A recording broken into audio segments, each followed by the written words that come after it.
Chosen one. You didn't click this by accident. Heaven scheduled this moment, and your spirit recognized the timing before your mind could explain it. Anointed one. The second you revealed your other half, something in them cracked, because what they sensed was not charisma, it was calling. Now hear this with reverence. You are standing at the edge of a supernatural financial breakthrough, a divine wealth transfer that will arrive with holy speed and undeniable evidence. As it is written, the wealth of the wicked is stored up for the righteous. This is your season. Stay present, because what God is about to place in your hands will change your life. Chosen one. Let's begin without noise and without performance, because what happened when you revealed your other half was not a spectacle. It was a return. It was the quiet moment when you stopped adjusting yourself to keep the room comfortable, and something inside you finally stood upright. People often assume a shift has to look loud to be real, but the truest shifts rarely announce themselves. They arrive as a simple refusal to keep shrinking, a subtle decision to stop translating your soul into language that insecure minds can digest. And when you stopped, when you didn't soften your truth, when you didn't smile to smooth over what you could clearly see, people felt it like a change in gravity. Their reaction wasn't proof that you became something new. It was proof that they were only familiar with the version of you that was trained to be safe for them. For a long time, you learned how to be easy. Not easy because you had nothing in you, but easy because you had too much and you didn't want your depth to become a problem. You learned how to be agreeable, how to pause before speaking, how to keep your thoughts gentle and your eyes calm, even when your spirit was alert. You learned how to manage other people's comfort like it was your responsibility. You learned the art of being present without being fully visible, and you became skilled at softening your edges, not because you were fake, but because you were tired. You were trying to survive a world that punishes intensity when it doesn't benefit them. You were trying to belong without losing yourself, and for a season the trade-off felt necessary. There are people who only know how to stay close to you when you are smaller than you are, and you sensed that early. So you adapted. You rounded your corners, you lowered your volume, you became fluent in polite when what you needed was honest. It's important to say this clearly. The other half you revealed is not a second personality. It isn't an unpredictable shadow that suddenly emerged. It is the part of you that stopped abandoning you. It is the part that remembers what you have lived through and refuses to pretend it didn't shape you. It is the part that no longer confuses kindness with self-erasure. It is the part that understands that peace is not the same thing as silence, and love is not the same thing as tolerating what slowly breaks you. In the beginning, you might have felt guilty about this side of you, because when you've been conditioned to be palatable, integrity can feel like rebellion. When you've been trained to smooth everything over, clarity can feel like cruelty. When you've been praised for being so patient, the moment you stop absorbing disrespect can look like a change in character, but it isn't. It's integration. It's the moment your inner life begins to align with your outer life, so you no longer have to live split in two. If you look honestly at your history, you'll probably recognize the pattern. You were often the one who kept the temperature stable. You were often the one who held the conversation together. You were often the one who made sure nobody felt exposed, even when you were the one carrying the weight. You learned to stay calm in the middle of chaos, not because you were unaffected, but because you had to become someone who could endure. You learned to read people, to watch tone and timing, to sense what was being said beneath the words. You learned to remain composed because your environment demanded it, and over time that composure became a kind of spiritual discipline. But there is a difference between discipline and suppression, and your body knows the difference, even when your mind tries to rationalize it. Suppression eventually becomes exhaustion. It becomes that quiet fatigue that doesn't go away after one good night's sleep because it wasn't created by lack of rest. It was created by years of self-editing, years of holding back what you knew, years of pretending you didn't feel what you felt so other people could remain comfortable. So when you finally stopped performing softness, the silence that followed wasn't just external, it happened inside you too. It was the silence that comes after a long inner argument ends, not because you won the argument, but because you laid down the need to keep proving your worth. Sometimes the most sacred thing that happens to a person isn't a dramatic new opportunity or a visible turning point. Sometimes it's the moment the striving stops. Sometimes it's the moment the nervous system stops scanning for danger in every interaction. Sometimes it's the moment you realize you don't need to be misunderstood just to be loved. That kind of silence can feel strange at first. It can feel empty because you're so used to bracing. It can feel unsettling because you're so used to negotiating. But it is not emptiness. It is space. It is the beginning of a life where you are no longer divided. And yes, when you stop shrinking, certain people react. That reaction is information, but it is not your responsibility. Their shock is not a sign that you did something wrong. It is often a sign that they benefited from you being less. Their comfort depended on your self-doubt. Their sense of control depended on your restraint. Their story required you to stay in the background. So when you revealed your steadiness, your clarity, your boundaries, your calm authority, they felt exposed without you saying a single harsh word. They felt the ground shift because the dynamic changed. They may call it attitude, they may call it cold, they may call it you changed. But what they are truly feeling is the absence of the cushion you used to provide. They are feeling the end of an agreement you never consented to, the one where you carry the emotional weight while they remain careless. This is where sacred integration becomes real, not in the way they respond, but in the way you remain. Integration is not about becoming untouchable, it's about becoming honest. It's not about turning into someone hardened, it's about becoming someone clear. Hardness blocks love and keeps the heart closed. Clarity allows love to exist without self-betrayal. Clarity allows you to be kind without being available for disrespect. Clarity allows you to stay gentle without staying small. And the reason this matters is because your relationship with the divine changes when you become integrated. God is no longer a distant force you beg to rearrange your life. God becomes the union you live from. Christ becomes less of an outside rescue and more of an inner alignment where truth and love can coexist in the same breath.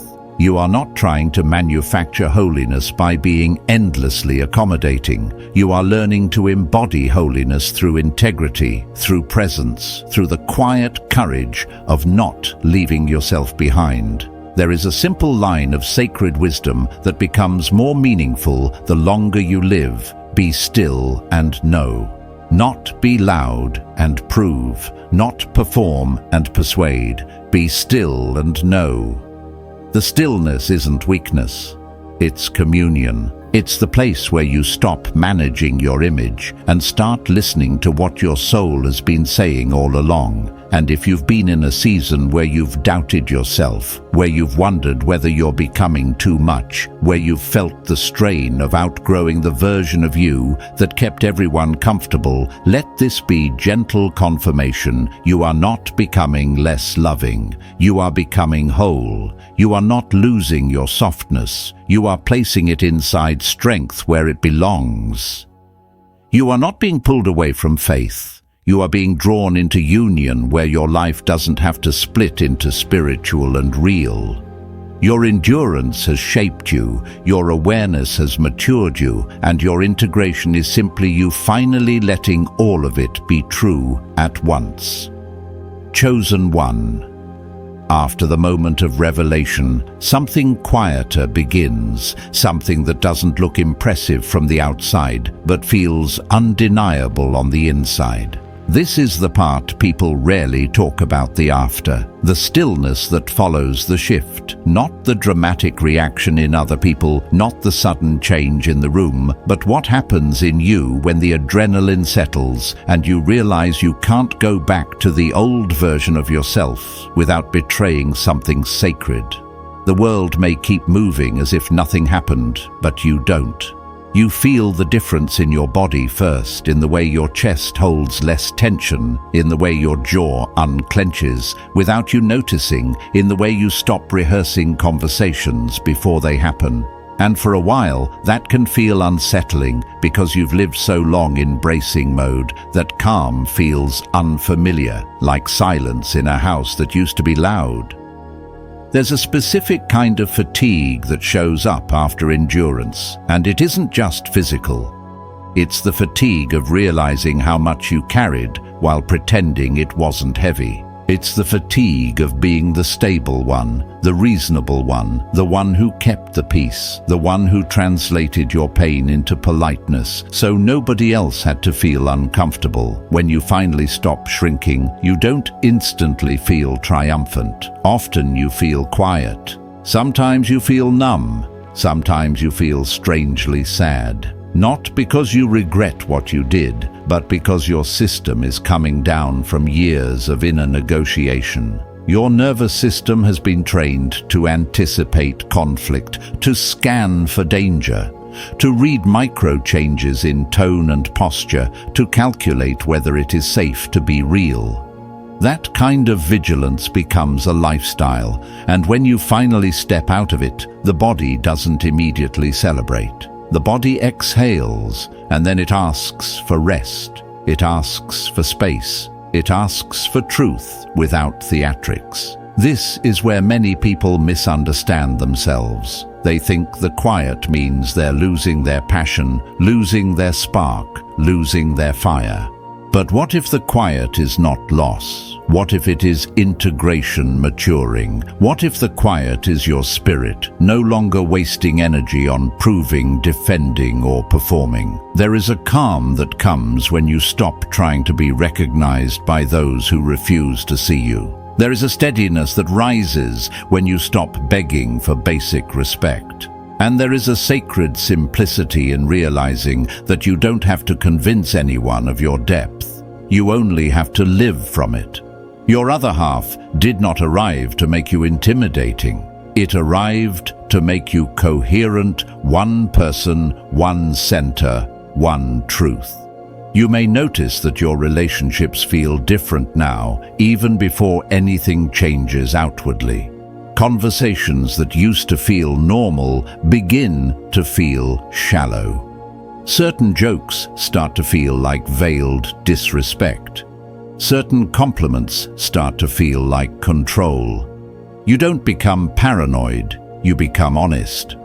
And honesty is a strange experience when you've lived in adaptation for too long. The moment you stop adapting, you begin to see how often you were managing someone else's comfort at the expense of your own clarity. You begin to notice how many times you swallowed words, not because you were wrong, but because you didn't want the fallout. You begin to see how often you apologized for the way your intuition works, for the way your mind connects dots, for the way your spirit picks up what people try to hide. None of that is new, you're just no longer gaslighting yourself about it. And in the middle of this, there is often grief. Quiet grief. Not the kind that demands attention, but the kind that sits with you while you do ordinary things. You might feel it while washing dishes, while driving, while standing in line, while staring at your phone without wanting to answer anyone. It's the grief of realizing that some people didn't love you, they loved your compliance. It's the grief of noticing how often you were praised for being easy, when easy really meant available. It's the grief of seeing that you were asked to be smaller so others could stay comfortable in their own limitations. And the deepest grief is this: you participated in it too, not because you were weak, but because you were trying to survive. You were trying to stay connected. You were trying to be good. You were trying to be safe. That doesn't make you foolish. It makes you human. Here is where sacred integration becomes real, because the goal is not to harden yourself against the world. The goal is not to turn your clarity into cruelty. The goal is to allow your heart and your discernment to live in the same body without fighting each other. Some people think integration means becoming unstoppable, untouchable, unbothered. But integration is quieter than that. Integration is when you can feel everything and still remain centered. It's when you can notice manipulation and still respond without losing yourself. It's when you can say no without rage and say yes without fear. It's when you stop swinging between extremes, people-pleasing one day, shutting down the next, and instead you begin to live from a steady inner place. This is also where your relationship with God begins to mature, not as an external force you try to impress, but as a union you practice. God is not only the one you reach toward when you're desperate. God is the stillness you return to when you are tempted to abandon yourself. Christ is not only a concept or a distant figure. Christ is the lived harmony of truth and love inside you. Not truth without compassion, and not compassion without truth. Both at once. That is sacred integration. And when you live from that place, you don't need to threaten anyone. You don't need to announce boundaries with fireworks. Your life becomes quieter but stronger. Your presence becomes simpler but heavier with meaning. You stop arguing with reality and you start embodying what you already know. There is a kind of surrender that arrives here too, and it is not surrender as defeat. It is surrender as inner release. You release the need to be understood by those who are committed to misunderstanding you. You release the need to control the story. You release the reflex to explain yourself into exhaustion. You release the belief that you must stay small to stay safe. This surrender doesn't make you passive, it makes you free. You begin to realize you don't have to manage everyone's emotions to be a good person. You don't have to carry the whole room to be worthy. You don't have to keep paying for peace with your self-respect. And yes, life stays ordinary while all of this happens. Bills still come. Work still demands. Family still has their patterns. Some mornings you wake up and feel steady, and other mornings you wake up and feel unsure. Some days you feel close to God, and some days you feel like you're just trying to get through the day without sliding back into old habits. Integration is not a straight line, but the difference now is that you are no longer leaving yourself behind to make it easier. Even on hard days you remain with yourself. Even in doubt, you remain honest. Even in slow growth, you remain present. So if you feel quieter lately, if you feel less reactive, if you feel a strange stillness where you used to feel constant urgency, don't assume something is missing. Something may finally be settling. The old survival energy is loosening its grip. The parts of you that were split are learning to stand together. Your other half is no longer a hidden room you only enter when you're pushed too far. It is becoming part of your everyday wholeness, and that is not an external intervention. It is the natural result of endurance meeting awareness, and awareness maturing into embodiment. Chosen one, as integration deepens, you begin to notice a subtle but profound change. You stop living as if your inner truth needs permission. This doesn't arrive as confidence in the way people usually describe it. It arrives as simplicity. The kind of simplicity that makes certain conversations feel unnecessary, certain explanations feel like self-betrayal, and certain environments feel too loud for the life you're learning to live from. It's not that you suddenly think you're above anyone. It's that you've spent enough time beneath yourself. You've spent enough years negotiating with what you already knew, and now you can feel the cost of that negotiation in your body. So you stop. Not with anger, with clarity. This is where many people misread you. They mistake your steadiness for distance. They confuse your calm with indifference. They interpret your restraint as judgment. But the truth is much more grounded. You are no longer leaking your energy everywhere. You're learning to keep your life inside your life. You're learning to be present without being available to every demand, every mood, every manipulation, every subtle attempt to pull you back into the role you used to play. And when you stop performing that role, people who depended on it feel the absence like a loss. They may call you different. They may say you changed. But often what they're noticing is simply that you are no longer cushioning them from the consequences of their own patterns.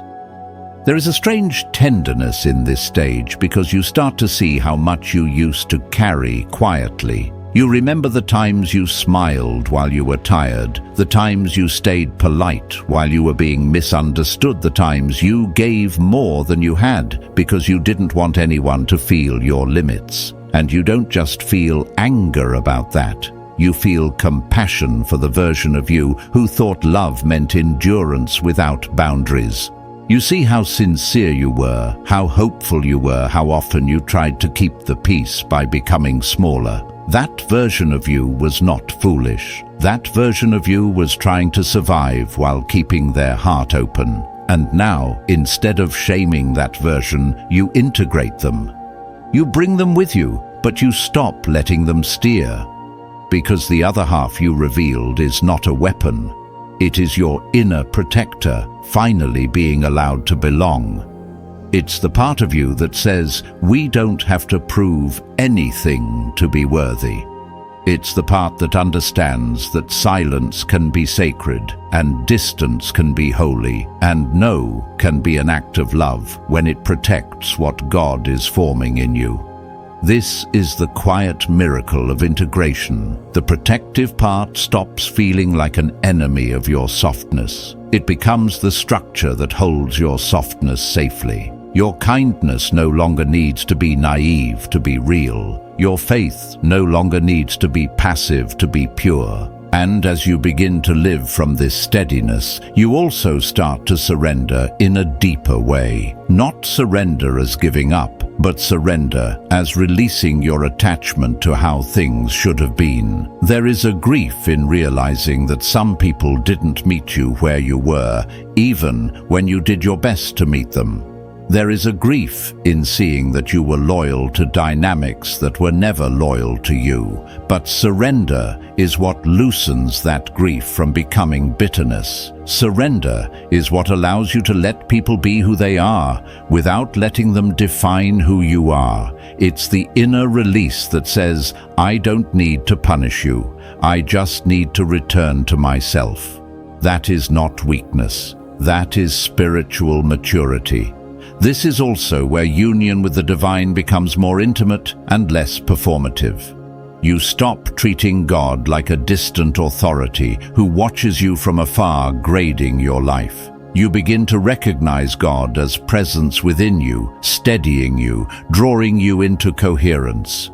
In this stage, prayer becomes less about asking for a dramatic change and more about consenting to truth. Less about forcing outcomes, and more about aligning your inner life with what is real. Be still and know starts to feel like lived guidance rather than a quote. Stillness becomes a place you return to, not to escape life, but to inhabit it more fully.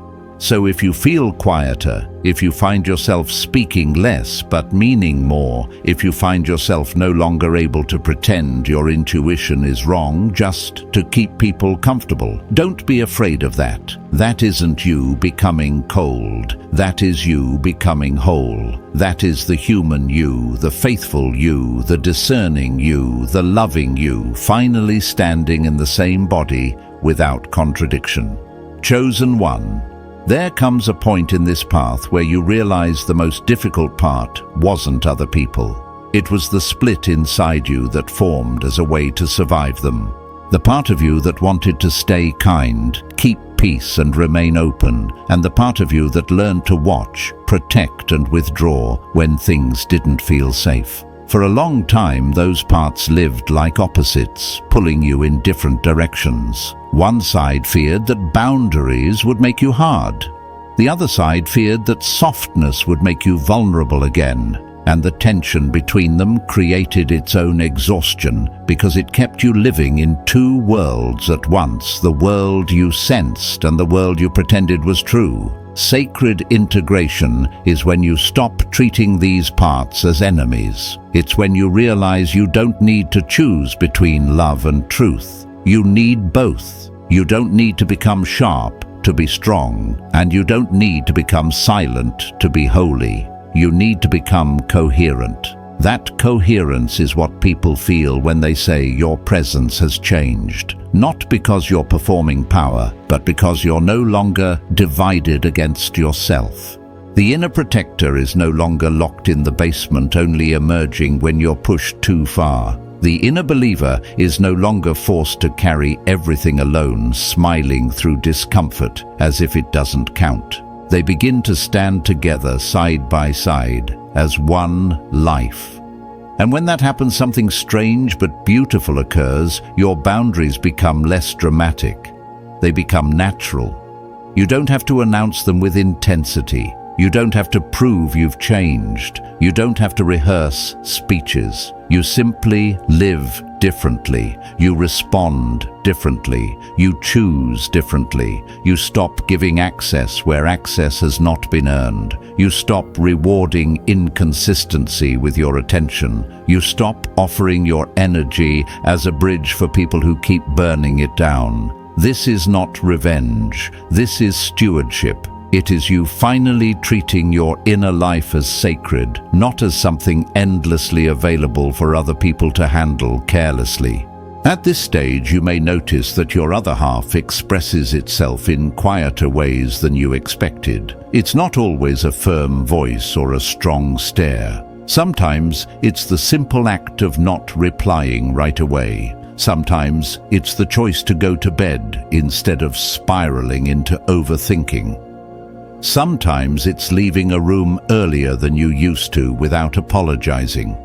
Sometimes it's telling the truth gently and not staying to manage the reaction.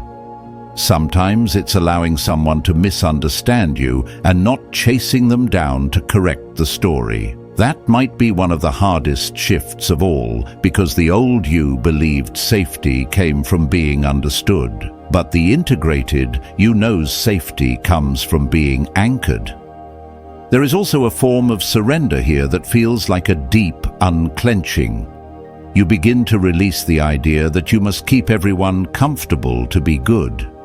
You begin to release the belief that love always requires endurance.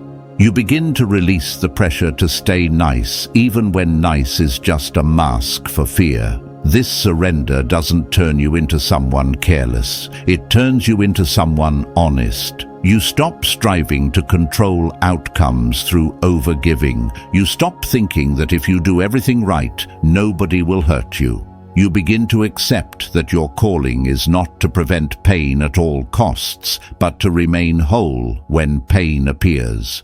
That is the difference between coping and integration. Coping tries to avoid discomfort. Integration learns how to stay present through it. This is where union with God becomes less about external rescue and more about internal alignment. Not as an abstract idea, but as lived experience. You begin to recognize the divine not as a distant force arranging your life like pieces on a board, but as a steady presence within you, forming a center that doesn't collapse under pressure. Christ becomes less like a symbol you reach for only when you are breaking, and more like a pattern you live from truth and love, held together humility without self-erasure, courage without cruelty. And this changes how you move through ordinary days. Even when nothing spectacular happens, something is different, because you are no longer at war inside. So if you notice yourself becoming simpler, less reactive, less eager to explain, less willing to negotiate your boundaries, honor that. That is not you becoming distant. That is you becoming integrated. And if you notice tenderness rising alongside strength, that is not confusion. That is wholeness. The softness in you is no longer unprotected, and the strength in you is no longer harsh. They are learning to belong to each other, and the quiet peace that comes from that belonging is its own kind of sacredness. Chosen one. By the time you reach this stage, you start to understand something that used to feel impossible. Your life doesn't need to be loud to be true. For a long time, you associated change with intensity, big emotions, big realizations, big turning points, big declarations. But integration has a different rhythm. It moves slowly. It settles. It becomes ordinary. And the more ordinary it becomes, the more you recognize it as real, because it isn't dependent on a mood or a moment. It's a new way of being in your own body. It's the quiet decision to stop abandoning yourself in small ways day after day until wholeness becomes familiar. This is where you begin to notice the subtle habits you used to call personality, but were actually survival. Over-explaining, rehearsing conversations in your head, smiling when you didn't mean it, saying yes too quickly, feeling guilty for needing rest, carrying other people's tension like it was your responsibility, reading everyone's mood before you chose your words. These habits weren't wrong, they were protective. They helped you get through seasons where you didn't feel safe to be fully real. But now, those same habits start to feel heavy because they no longer match who you're becoming. Not because you're rejecting your past, but because you're no longer living from the same fear. And here's what's important: you don't have to punish yourself for those old patterns. You don't have to be ashamed of the way you survived. Shame keeps you split. Compassion integrates you. So instead of attacking yourself for not being stronger back then, you begin to honor the intelligence of your system. You begin to say quietly, I understand why I did that. And then you begin to choose differently, not with harshness, but with dignity. This is what it means to mature. You don't need to erase your past to move forward. You need to carry it with awareness so it doesn't unconsciously drive your present. At this stage, you also stop expecting other people to validate what you already know. That's a big shift, and it can feel lonely at first, because when you've spent years being shaped by misunderstanding, a part of you keeps hoping someone will finally say, I see you. I understand. I was wrong. Sometimes that happens. Often it doesn't. Integration doesn't depend on it. The integrated you stops waiting for permission to be whole.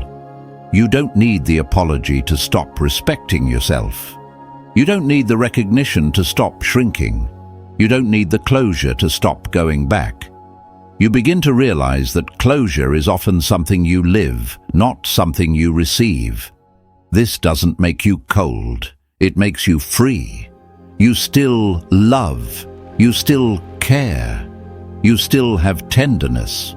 But your tenderness is no longer a doorway that everyone can walk through without consequence.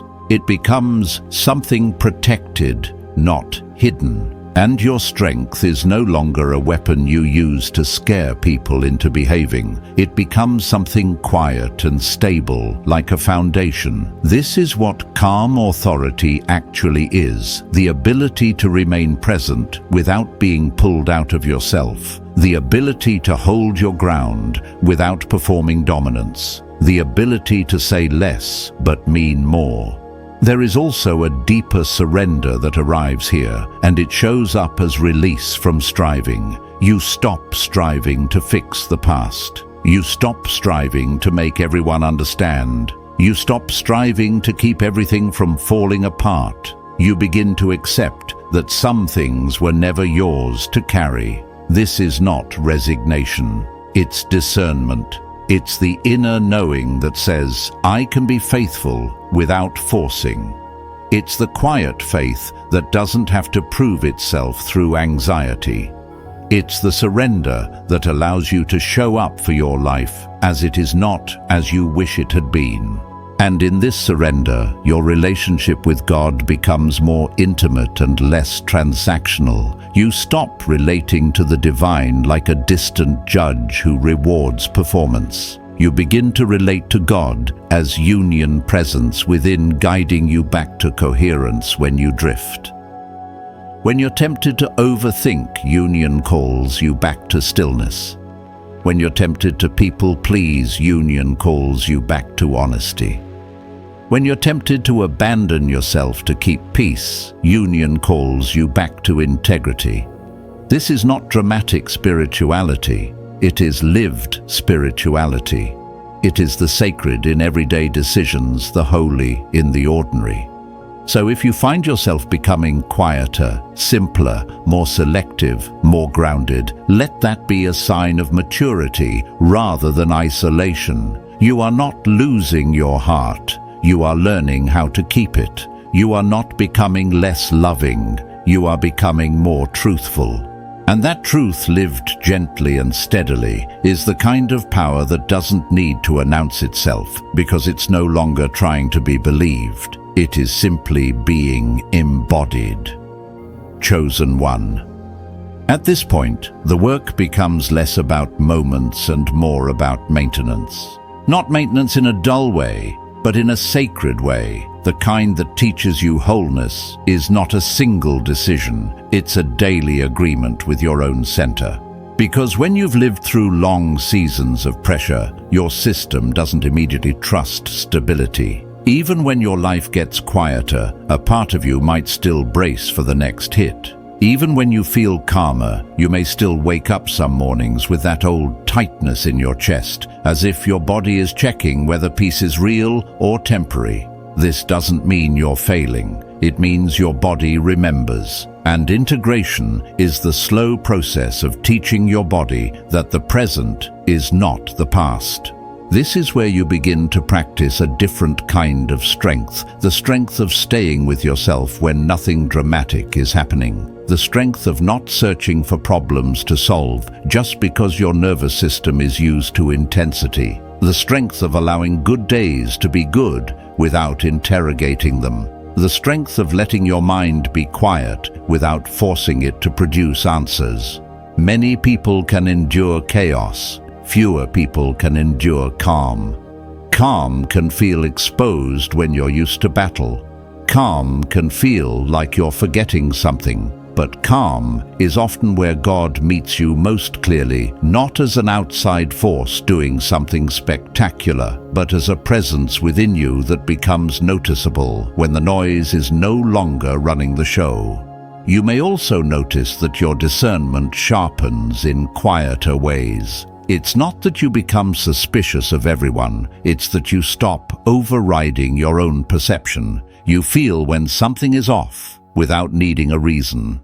You sense when someone's kindness has hooks in it. You notice when the conversation is subtly trying to pull you back into guilt, obligation, or self-doubt. And instead of reacting with anger, you simply pause. You give yourself time. You don't answer immediately. You don't explain yourself into exhaustion. You don't try to win the moment. You honor the information your body gives you. This is one of the most important aspects of sacred integration. You stop betraying your intuition to keep peace. At the same time, you also begin to refine what compassion means. Compassion doesn't require you to absorb everyone's chaos. Compassion doesn't require you to keep returning to what keeps hurting you. Compassion doesn't require you to sacrifice your health, your clarity, your rest, or your dignity. You can understand someone and still step back. You can love someone and still choose distance. You can forgive someone and still refuse access. This is not contradiction.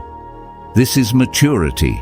The old you thought love meant enduring everything. The integrated you learns that love also means protection. Protection of what is sacred in you. Protection of what is being formed. Protection of your peace. And this is where surrender becomes even more practical. Surrender is not only an inner feeling, it becomes a way of moving. You surrender the need to control how you are perceived. You surrender the urge to manage the emotional climate of every room. You surrender the belief that you must be constantly available to be worthy. You surrender the old identity of the one who holds it together for everyone. And you may feel guilt at first, because guilt is what your old system used as a leash. But guilt is not always guidance. Sometimes guilt is simply withdrawal from people-pleasing. Sometimes guilt is the echo of an old contract you are no longer renewing. This is also where ordinary struggles become part of the sacred work. Money pressures, family responsibilities, work, demands, health issues, sleepless nights, moods that rise and fall. None of that disappears just because you're integrating. In fact, integration helps you hold these realities without making them proof that you're failing. You stop turning every hard day into a spiritual diagnosis. You stop panicking when you feel doubt. You stop judging yourself when growth is slow. You begin to understand that wholeness is built in real life, not in perfect life. You become more patient with the pace of healing, more honest about what you can carry, and more willing to rest without calling it weakness. In this stage, your relationship with Christ becomes less conceptual and more embodied. Truth and love begin to feel like one movement inside you rather than two competing demands. You stop thinking you have to choose between being compassionate and being clear. You become both. You speak with gentleness, but you don't abandon your boundary.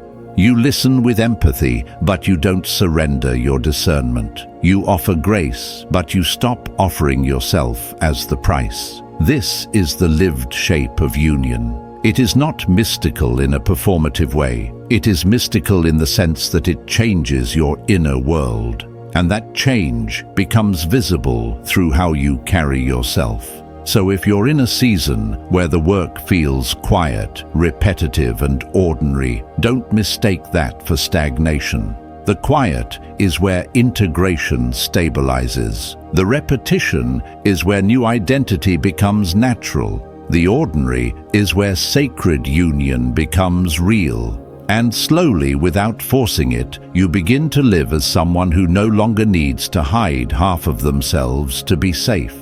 You become a person who can be fully present without performing, without bracing, without leaving yourself behind. Chosen one.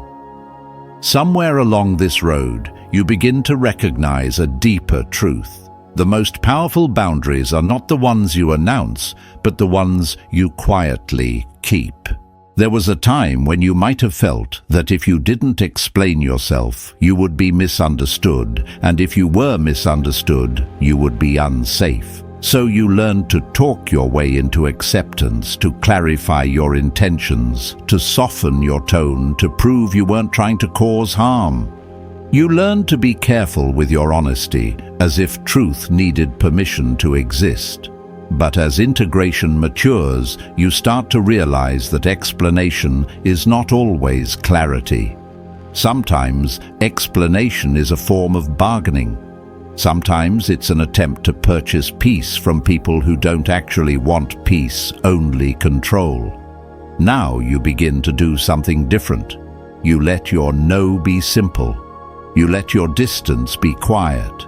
You let your decisions stand without needing a courtroom speech. This can feel uncomfortable at first, because the old patterns will try to rise up and say, "You're being unfair, you're being cold, you're being difficult."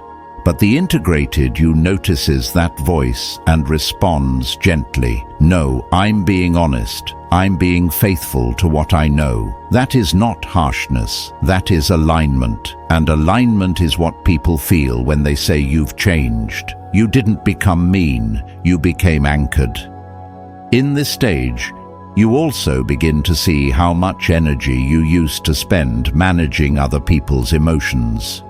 You were the one smoothing, calming, translating, rescuing over functioning. You might have called it love, but underneath it was often fear, the fear of conflict, the fear of rejection, the fear of being seen as too much, the fear of losing connection. And when you stop doing that, the room changes. Not because you made it change, but because you removed the hidden support beams you used to provide. Some people become quieter around you. Some people become defensive. Some people suddenly treat you with unusual politeness. Some people disappear. None of this is a punishment. It's simply reality reorganizing itself now that you are no longer holding up what was never yours to hold. This is where discernment becomes a form of peace. You stop trying to read between the lines for everyone else's benefit, and you start reading between the lines for your own protection. You recognize patterns faster. You notice when a person only reaches out when they want something. You sense when an apology is just a reset button, not a change. You feel when someone is nice in a way that still wants to keep you small. And instead of confronting every pattern, you choose what your peace can carry. You don't have to fight everything you see. You only have to stop participating in what diminishes you. That is a quiet form of authority, and it's one of the most mature expressions of spiritual strength. There's also a gentleness that grows here, not the old gentleness that apologized for existing, but a gentleness rooted in self-respect. You become less interested in being right and more interested in being whole. You become less interested in proving what someone did and more interested in how you want to live. This is where forgiveness changes shape. Forgiveness stops being something you offer to keep the relationship alive at any cost. Forgiveness becomes an inner release that frees you from carrying the emotional residue of what happened. It doesn't require access. It doesn't require closeness. It doesn't require you to pretend the wound wasn't real. It simply means you refuse to keep feeding the pain with your attention. You let the story rest. You let the lesson remain. You let your life move forward. And as this happens, your relationship with God becomes even more internal and less transactional. You stop treating prayer like a way to control outcomes. You stop asking for a life that never challenges you. You begin to ask for integrity, for steadiness, for the ability to remain present. You begin to recognize the divine as the quiet center you return to when you're tempted to react from old wounds. This is union, not God as distant rescue, but God as living presence within, forming you into someone who doesn't have to abandon themselves to be loved. In this union, surrender becomes natural. You surrender the urge to fix everyone. You surrender the need to win every moment. You surrender the pressure to be endlessly available. You surrender the old belief that your worth depends on your usefulness. So if you notice yourself saying less, reacting less, explaining less, don't fear it. That isn't you becoming detached. That is you becoming clear. You are learning the sacred art of letting your life speak. You are learning that you don't need to convince anyone of your boundaries. You simply live them. You don't need to punish anyone for misunderstanding you. You simply stop shaping yourself around their misunderstanding. And slowly, you become the kind of person whose presence feels steady, not because you're trying to control the room, but because you're finally at home inside yourself. Chosen one. There is a moment in integration when you realize that your life is no longer built around reaction. You used to measure your strength by how much you could tolerate, how long you could stay calm, how gracefully you could absorb what wasn't yours. And maybe you were praised for that. Maybe people called you mature, patient, easy to be around, when what they really meant was that you didn't challenge their patterns. But now, the metric changes. Strength becomes your ability to stay aligned even when someone else is disappointed. Peace becomes your willingness to let someone be uncomfortable without rushing to fix it. Love becomes something you practice without erasing yourself. This stage can feel strangely quiet because there is less drama, less urgency, less inner noise. Yet the quiet isn't empty. It's full of signal. You begin to sense your own energy more clearly. You notice what drains you, what nourishes you, what makes your chest tighten, what makes your breath deepen. You start paying attention to how your body responds around certain people and in certain environments, not to become fearful, but to become truthful. The body is often the first place wisdom speaks. When you ignore it, you call it anxiety. When you listen to it, you call it discernment. And discernment is one of the gifts that comes when you stop trying to prove yourself and start inhabiting yourself. You may also notice a shift in how you relate to time. In survival mode, everything is immediate. Everything feels like it has to be decided now. Every message demands a response. Every tone shift demands analysis. Every conflict demands resolution. But in integration, you reclaim your pace. You learn to pause. You learn to sleep on it. You learn to respond from center rather than from pressure. This is not avoidance, it's self-respect. You stop letting other people's urgency become your emergency. You stop allowing the loudest person to set the emotional tempo. You begin to honor the quiet truth that what is meant for you doesn't require you to abandon yourself. And in this reclaimed pace, ordinary life becomes the place where wholeness is practiced. Not in perfect mornings, but in real mornings. Mornings where you wake up tired and still choose kindness toward yourself. Days where money is tight and you still refuse to panic your way into decisions. Weeks where you doubt yourself and still keep showing up. Integration is not glamorous. It's consistency. It's the repeated choice to return to what is true in you, even when your feelings fluctuate. Because feelings will fluctuate. There will be days you feel steady, and days you feel exposed, and days you feel like you're back at the beginning. But the integrated you doesn't interpret those days as failure. You interpret them as humanity. You stop demanding perfection from your process. This is also where you begin to understand that some relationships were built on your old patterns. They were built on your availability, your forgiveness without boundaries, your habit of overgiving, your willingness to smooth things over. So when you stop doing that, the relationship reveals what it's made of. Not with words, but with behavior.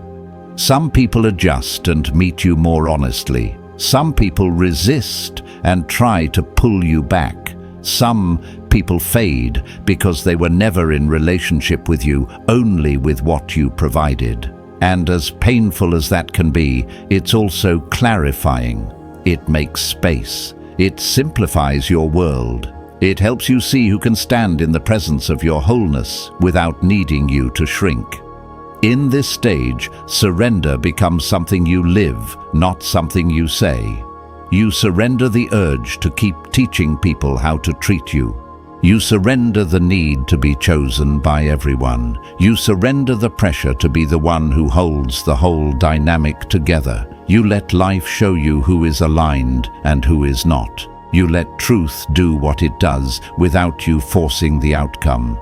This is a sacred kind of trust, not naive trust in people, but grounded trust in your own discernment and in the divine within you. You begin to recognize that God is not only found in dramatic moments, but in quiet obedience to what your soul already knows.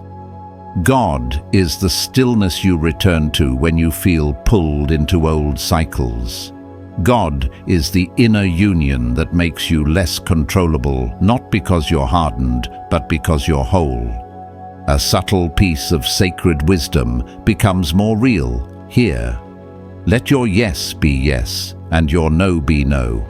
Not a harsh no, not a fearful yes, but a clean yes and a clean no, spoken from integrity. When you live that way, you stop losing energy to constant inner conflict. You stop leaking life into people who treat you carelessly. You become simpler to yourself. And that simplicity is not small. It is powerful in a quiet way because it doesn't depend on performance. So, if your life feels quieter now, if you feel less interested in proving, less willing to argue, less eager to be understood by those who refuse to understand, trust that. That quiet is not emptiness, it's spaciousness. It's the space where your spirit can breathe, where your heart can soften without fear, where your strength can remain without hardness. It's the space where your other half is no longer hidden, no longer dramatic, no longer reactive, but simply present, woven into your everyday life as wholeness. Chosen one. As you move deeper into wholeness, you begin to see something with surprising clarity. The greatest shift was never the moment they reacted. The greatest shift was the moment you stopped needing their reaction to confirm what you already knew. That is a quiet liberation. It doesn't sparkle, it doesn't announce itself. It simply settles into you like a new truth. My life belongs to me. My spirit belongs to God. My center is not up for negotiation. And from that place, you stop living as if your peace is something other people can grant or take away. This stage can feel tender because it asks you to release not only what hurt you, but what you hoped for. Many people carry a private hope that someone will finally understand, finally apologize, finally recognize the cost of what you endured. Sometimes that happens. Often it doesn't. Integration is when you stop building your future on that hope. Not because you become cynical, but because you become anchored. You accept that closure is not always a conversation. Sometimes closure is the day you stop reopening the wound.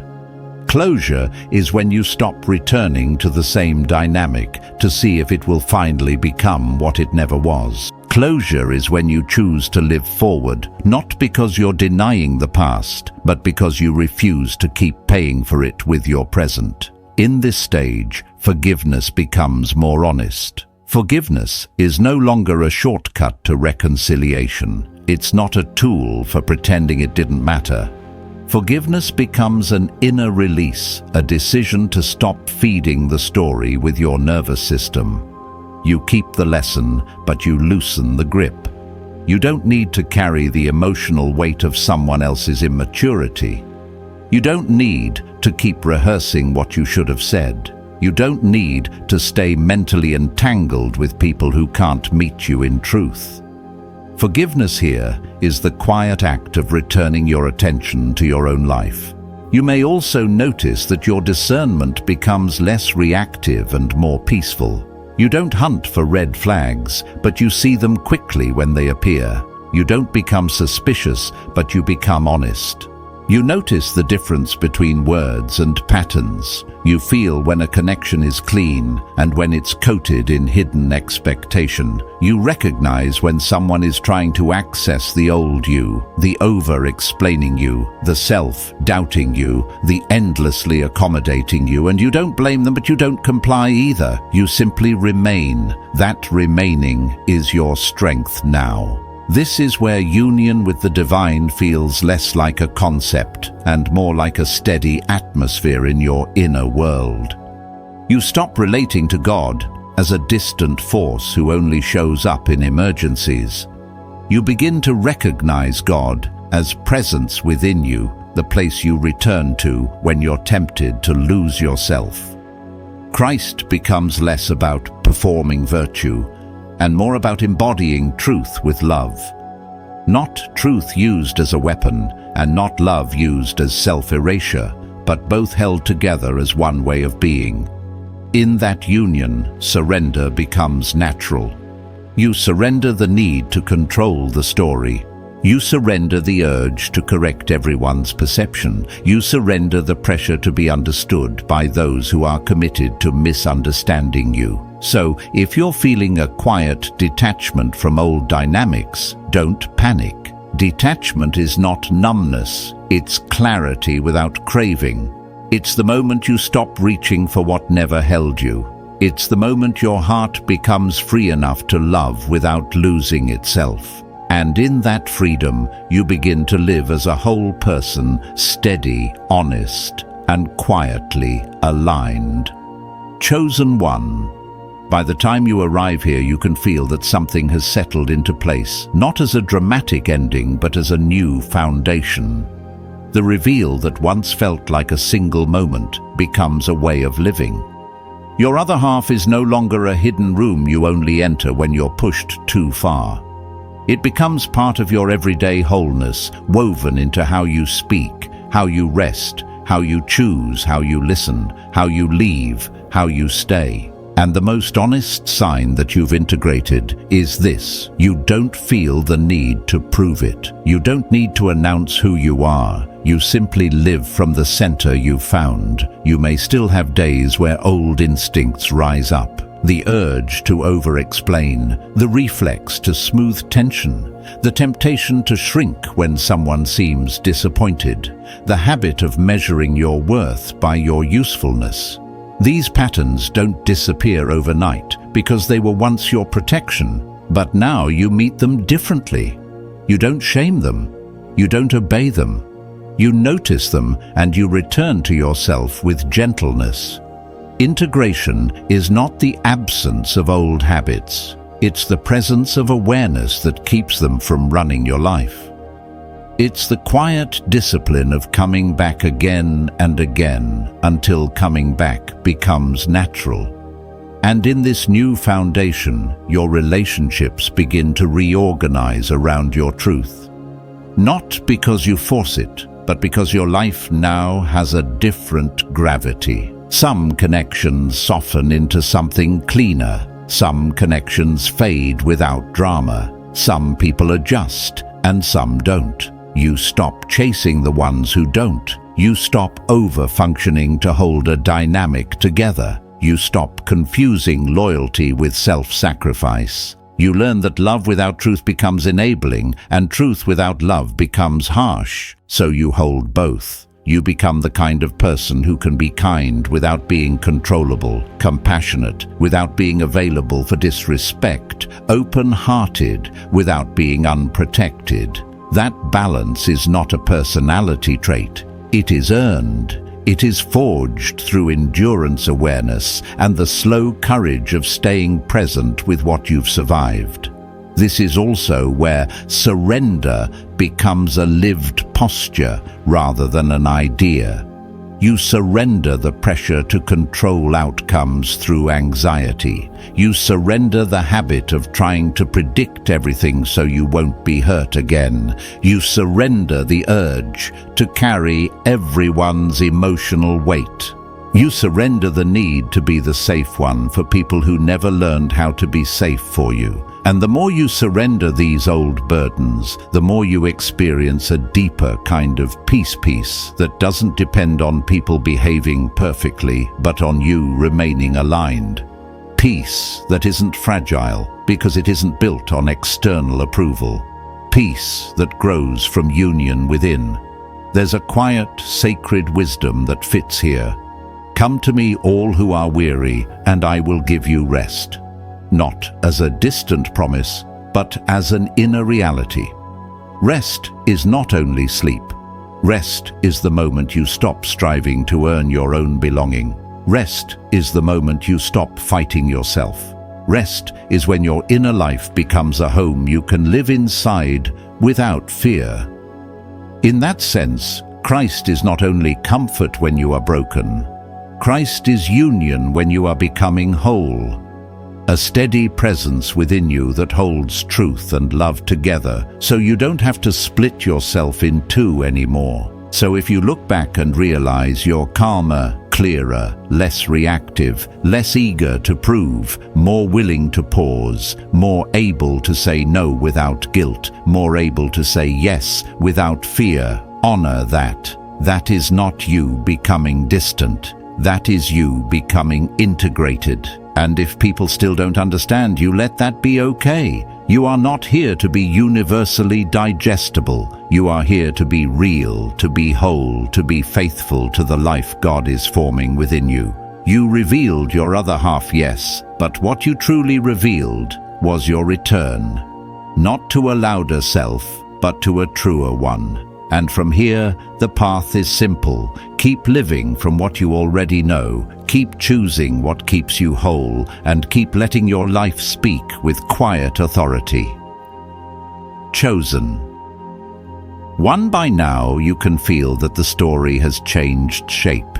It's not about proving that you've evolved or defending why you had to. It's about living as someone who no longer hides from their own light. You don't need to be loud about it. You don't need to convince anyone that you've healed. You just move differently. You listen more than you explain. You act from peace instead of pressure. You no longer chase validation in rooms that dim your spirit. You stop mistaking busyness for purpose or approval for love. Your life becomes simpler, but that simplicity carries weight. It's the calm that follows when everything unnecessary falls away. This part of integration feels almost invisible from the outside. People may think nothing's happening because you're not announcing your growth anymore. But inside, everything has settled into alignment. You start noticing beauty in ordinary moments again. The way morning light moves through a quiet room, the softness in your own breath, the steadiness of your heartbeat. These small recognitions are not distractions. They are proof that your nervous system is learning peace. The same stillness you used to fear now feels like home. The silence that once felt empty now feels full. It is here in the smallest hours that you realize you are no longer waiting for something to begin. You're already living it. You also begin to understand that your faith has matured. You no longer treat God as an external rescuer who must intervene to prove love. You experience God as presence woven through your awareness, guiding you gently toward integrity. You trust divine timing, not because everything makes sense, but because you've seen how your spirit endures when nothing does. Your prayers become simpler, fewer words, deeper roots. You pray less to be changed and more to be aligned, less for outcomes, more for clarity. That's how spiritual adulthood sounds, not loud, but certain. And perhaps the most sacred realization of all is this: you are no longer divided. The version that protected you and the version that believed in love have finally stopped fighting. They now breathe the same air. You can be strong and still soft, wise and still kind, discerning and still open. The halves that once took turns now walk together whole. That is what revelation was always meant to lead to, not spectacle, but integration, quiet, steady, lived truth. Chosen one, breathe and receive this as a seal over everything that has been spoken. What you revealed was not a mood, not a moment, not a reaction. It was the unveiling of the strength God has been forming in secret. And because you refuse to shrink, heaven has marked you. You are standing in Kairos, your divinely appointed time, where delay breaks, resistance loosens, and what was held back begins to move. Anointed One, I declare this with reverence. A supernatural transfer is already in motion. Not because you chased it, but because you aligned. The same God who carried you through hidden seasons is now releasing visible fruit. Doors you didn't knock on will recognize you. Hands you didn't beg will extend. What was locked by fear will open through favor. And what they thought you would never become is now your baseline. May your mind stay clear, your spirit stay humble, and your steps stay steady. May discernment guard your peace. May courage fill your voice. May grace rest on your home. And may every counterfeit connection fall away as divine alignment gathers around you like light. Chosen one, remain faithful.